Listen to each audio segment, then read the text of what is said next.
Hiya friends, Prepared Suburbanite back at you. Hey, with a question for you. Are you ready for the fall? You know, it's been a brutally hot summer, no matter where you are around the country. And hot means hot. And it's been almost intolerable with all the nonsense that's going on. So the question remains, are you ready for the fall?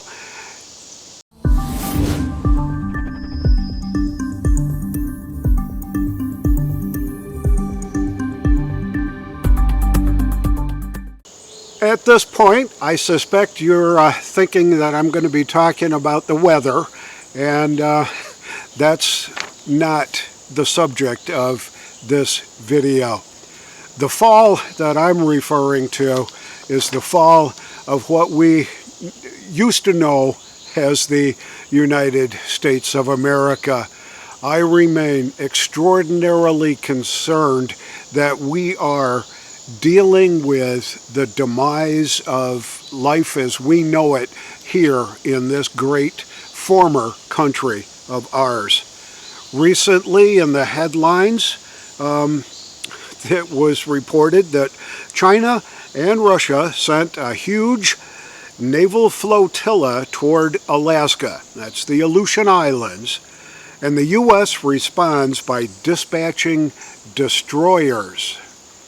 That's pretty heady news right there, that the Russians and the Chinese together are saber-rattling off the coast of Alaska.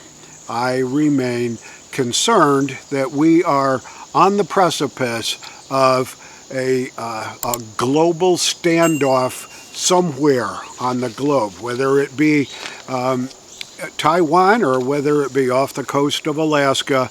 I remain concerned.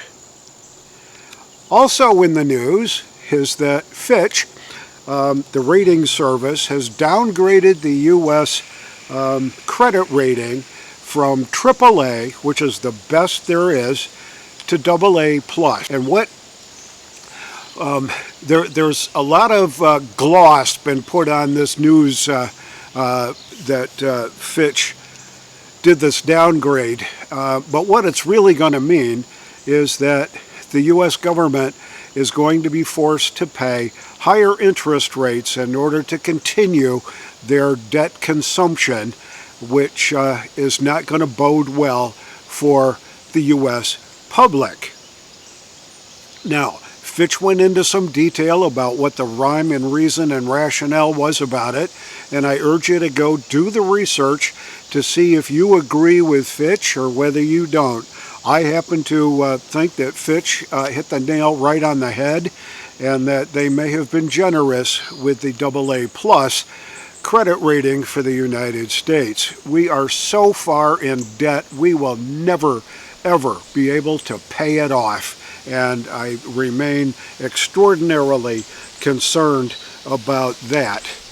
And just yesterday, I heard and read that Moody's has downgraded a number of U.S. banks and warns of possible cuts to others. Now, downgrading banks means that their profitability is marginal. Their debt to asset coverage ratio may be on the edge of insolvency. So they've downgraded the following banks. And if you do business with these banks, I urge you to continue to shop around. Commerce Bank Shares, BOK Financial, M&T Bank Corp, which I think is the 19th largest U.S. banking outfit in our country right now. Old National Bank Corp, Prosperity Bank Shares, Amarillo National Bank Corp, Webster Financial, Fulton Financial, Pinnacle Financial, and Associated Bank Corp. But looming even larger than that in this economic news of recent vintage is there are 6 other banks that are under review right now by Moody's. and that's Bank of New York Mellon, Northern Trust, State Street Corp., Cullen-Frost Bankers, Truist Financial Corp., and U.S. Bank Corp. And there are 11 other banks with negative outlooks. I won't read them all, but PNC, Capital One, Fifth Third, Cadence Bank, FNB, and others. And that does not sound good for what we're facing in this country right now. Bidenomics ain't working, and there are a lot of things going on right now that point in the opposite direction of all the great spin that Bidenomics is getting right now. Michael Snyder, who's a prolific writer, and he's got a lot of things to say. I don't always agree with everything that he says. He does have kind of a doom and gloom approach to things, but he's very logical in his presentations, and he's always worth taking a look at what he's got to say. He recently published the following: 7 trends which indicate that economic disaster is approaching very rapidly. Number 1, when economic activity slows down, tax revenue slows down. So right now we are facing some interesting times with respect to tax revenues because the economy is slowing down. Number 2 on his list: when the economy slows down, trucking companies see less demand for services. So it's deeply alarming that truck freight volume and spending absolutely plummeted during the second quarter. And I think we've all heard that the yellow trucking lines have declared bankruptcy and laid off hundreds, if not thousands, of truckers all across this great country of ours. And that's a negative sign in our economy. Number 3 on Michael's list is the unemployment is supposed to be the bright spot for the economy, but the latest employment report shows that the U.S. actually lost 585,000 full-time jobs last month. That would be July. Number 4, U.S. employers have already announced more job cuts this year than they did of all of 2022, and the hits just keep on coming. That's there to be considered in this whole thing. Number 5, thanks to rapidly rising internal interest rates, the monthly cost for new home buyers is almost 20% higher than they were a year ago. The result is crushing the housing market right now. I think we remember the period of time when our home values were skyrocketing, and it became truly a seller's market. You could get pretty much whatever you wanted. I know I got weekly, at least weekly, telephone calls, text messages, you name it, asking if I was ready to sell my house, and that they were willing to pay top dollar for it to roll it over and make some more money. And of course I didn't do that, but these higher interest rates make it darn near impossible for folks that are just starting out to buy a house with the pricing the way the housing market is right now, and the extraordinary cost of trying to fund that mortgage. Yeah, it's pretty bad. Number 6, the fact that delinquency rates for commercial real estate mortgages skyrocketing is yet another sign that we are in the early stages of the worst commercial real estate crisis in U.S. history. So you've got rising interest rates, you've got housing prices that are subject to market variability, and now you've got delinquency rates on mortgages that are causing all kinds of havoc. And number 7 on Michael's list, the share of the U.S. population that cannot afford even a $400 emergency expense continues to go up. That's amazing. $400, I mean, that's a flat tire, maybe. $400 is maybe getting your freezer fixed because the condenser stopped working. Little things like that. $400. People can't afford to do it. So what do when they've actually got to fix it? Well, they put it on the old charge card.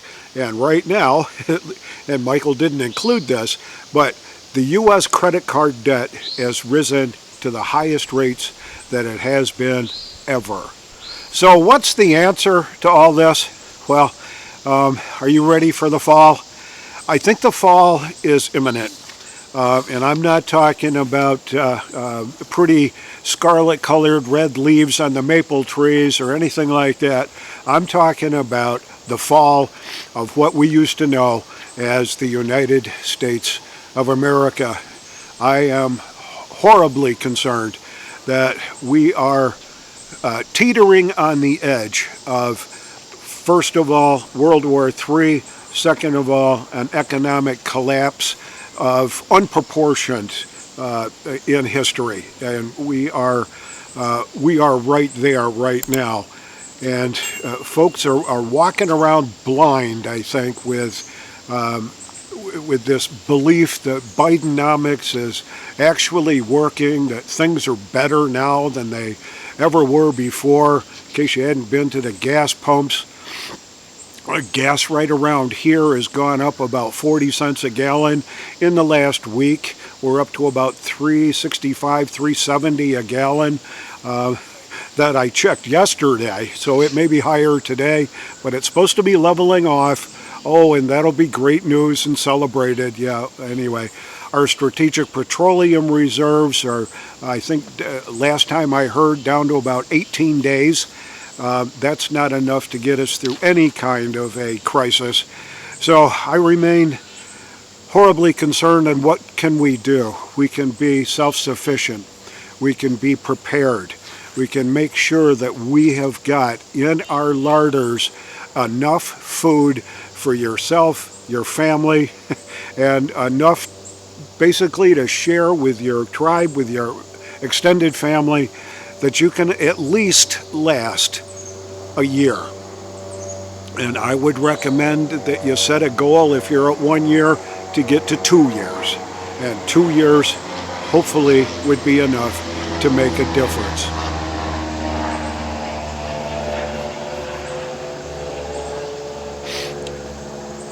I'm pretty close to the airport, so every once in a while you'll hear planes flying overhead here. So it's only about 8 miles from here, and we do get some airplane noise from time to time. So once you're set with your food and you've got at least a year, shoot for 2. Make sure you've got water on hand, on storage, that you can replenish what you're normally going to use.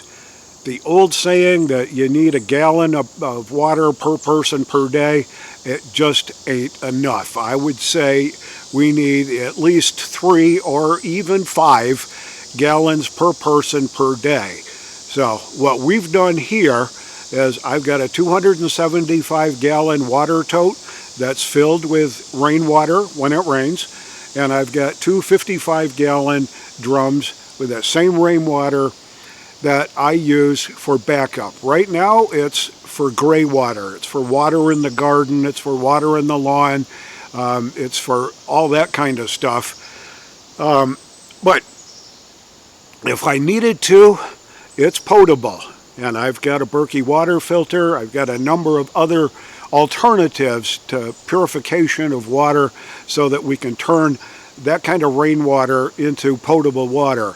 You need to do the same thing. Store up as much water as you can, because I think we're going to need it. I remain concerned that some of the biggest weaknesses we've got here in the United States is the weakness in our infrastructure.